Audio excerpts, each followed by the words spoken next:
What's up YouTube? Leon here, and today we're gonna be playing some Dragonball FighterZ Z or FighterZ. I'm not sure how to say that part, but I'm not playing the new one. I am playing the old one back on the GameCube. One thing a lot of people didn't remember is back on the GameCube that we actually had Dragonball FighterZ. I'm actually just playing arcade mode, and I'm playing this on an emulator too. So. There's like a little bit of minor graphical glitches. Like some of the UI is different resolutions from the actual game. So yeah, there's a little bit of weird emulator issues here. But the original did not come out in America.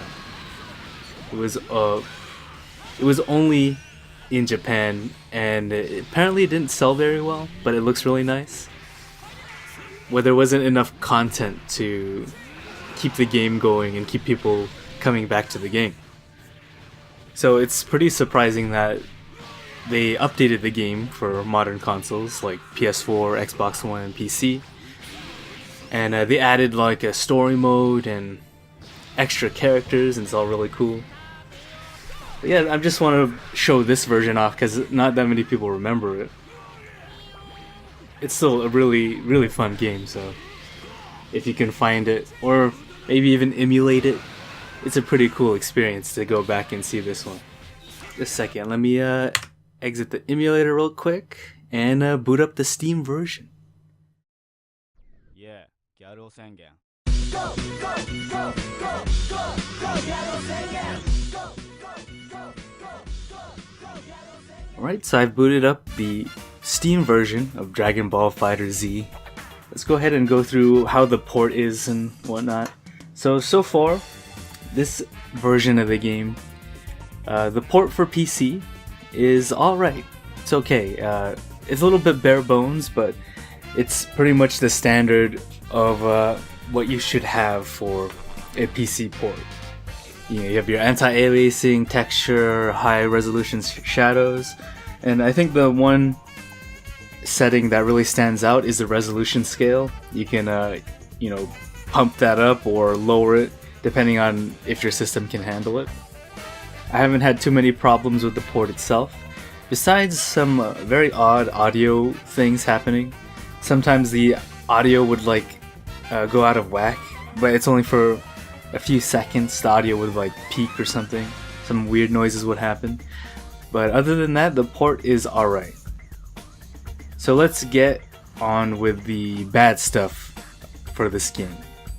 So one of my major gripes so far about this game is the lobby system. Why can't we have just a normal menu to get from game mode to game mode? I don't know why they had to implement this system like it is. It could be a Bandai Namco thing. The Xenoverse series has this kind of weird hybrid menu online lobby thing. So it could just be a thing on Bandai's part. But so far on launch day, very hard to get into a lobby just to play with a friend that also got the game. It's just a really big hassle and pretty annoying. But this is a few days after the big storm that was the launch day. And lobbies have been opening up. It's a lot easier to get into one. Right, another bad thing about this game is the story mode. While it's a really cool addition, the idea is really cool. I think the way they executed the story mode was pretty terrible.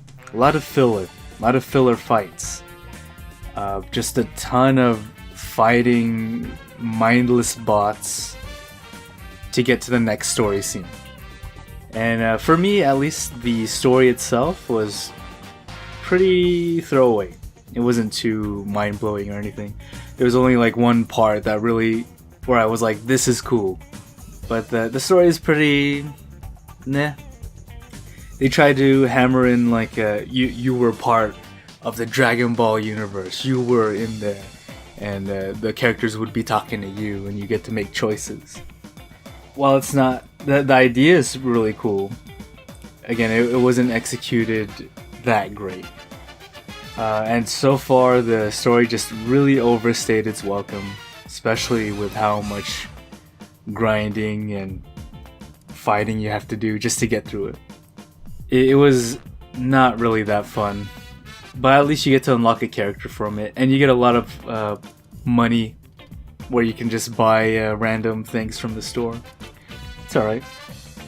I guess my final gripe with the game is the amount of characters you get to play as. Right now, there isn't too many characters to mess around with. There's like 20 something characters, and the character variety isn't that impressive. It's pretty bare bones in terms of characters, especially for a DBZ game. And I can see where a lot of complaints come from that, hey, there's not that many characters. Why can't I play as this character or that character? And that season pass is pretty expensive, like $30 something dollars, $35. Jesus, that kind of hurts. All right, so besides all that stuff that I was talking about, that's the bad stuff out of the way. So let's go on with the good stuff. And the game itself, just playing the game, is so much damn fun. Just the simple act of playing it, pressing buttons, doing combos, feels really good. The game feels just amazing. The sounds, the hit sparks, the characters, the look of it is really awesome. They did a fantastic job on it. The mechanics and the systems in it are really cool. One of my fears while looking at the game and thinking about how the game would play was that it would be too simple. This was, of course, in beta when I was looking at all the beta footage and stuff. Everyone was doing the same combos and they were all like auto combos and stuff like that. But there is a lot of depth to the game. It's not just the simple auto combos that you'd see all the time.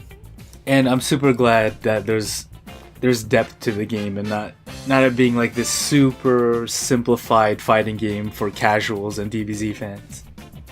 It doesn't only have depth, but also has the accessibility. And it doesn't feel like the accessibility things are really getting in the way, which is a good thing. While the auto combos are there, they're not the most optimal thing. Just like the Marvel vs. Capcom Infinite thing, where all the characters had a auto combo that didn't scale. But the thing is, there's a way better combo to do than the simple auto combo. And it's the same with Dragonball FighterZ. So one of the best parts about Dragonball FighterZ is the amount of people playing. Because of the name and the look, everyone kind of bandwagoned onto this game. And I'm blown away at the amount of people just playing this game. It's awesome. It's crazy just like how many people are playing it and how many people are just having fun with it. That's the best part. And I wish more fighting games had this type of reception. I wish every fighting game on Steam, every fighting game on consoles had this amount of players playing them. Hopefully a lot of people will get into fighting games because of Dragon Ball FighterZ. That's the main thing and why I'm having so much fun with Dragon Ball. Just the thought of people just getting into fighting games because of this game is really neat idea. I don't think it's going to be as big as I'm making it out to be, but hopefully a good handful of players get into fighting games because of this game. That's what my big hope is for this. And people are loving the game, and you know they're not winning all the time, and people in forums and whatever are asking like, how do I get better? And that's the best part. People want to get better and people want to win in a fighting game. Just having the idea that a non-fighting game player is having fun with a fighting game. And I think that's the best part about Dragon Ball FighterZ. So yeah, those were my initial impressions of Dragon Ball FighterZ so far. I'm not sure where the game is going to end up in. I think it has enough depth to become a classic. a game that people will keep going back to. There's still a lot of things that the community is trying to find out, and we don't know what will happen before EVO. If anything broken comes up, like an infinite combo or just something that really breaks the game, hopefully something like that doesn't really happen. What I want though is more ideas, more tech to come out of the community and make it an even more interesting game.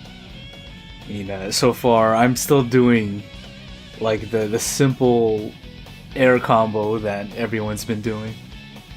But I am finding out assist and different combos with assist.